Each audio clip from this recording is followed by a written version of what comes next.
আসসালামু আলাইকুম ফুটবল প্রিয় বন্ধুরা। আর্জেন্টাইন ফুটবলার নিকো গঞ্জালেস জুভেন্টাসের সাথে একটি ট্রান্সফার ডিল সম্পন্ন করেছেন। ইতালিয়ান স্পোর্টস জার্নালিস্ট ফেব্রিজো রোমানো জানিয়েছেন 38 মিলিয়নের একটি চুক্তি সম্পন্ন হয়েছে। নিকো গঞ্জালেস তার এজেন্টের সাথে ইতিমধ্যেই নাকি জুভেন্টাসে গিয়েছেন। রবিবার মেডিকেল টেস্ট সম্পন্ন হবে। ওভারঅল নিকো গঞ্জালেসের জন্য খুব ভালো একটি ডিল সম্পন্ন হয়েছে।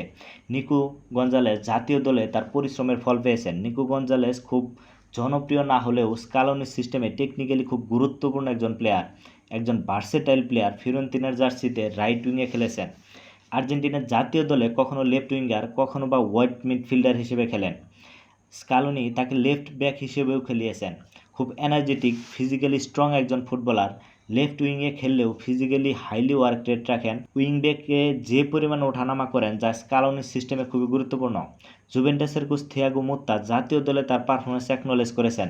থিয়াগো মোত্তা মূলত 4-2-3-1 ফরমেশনের হাই প্রেসিং ফুটবল খেলান, যেটি নিকো গঞ্জালেজের সহজাত খেলা।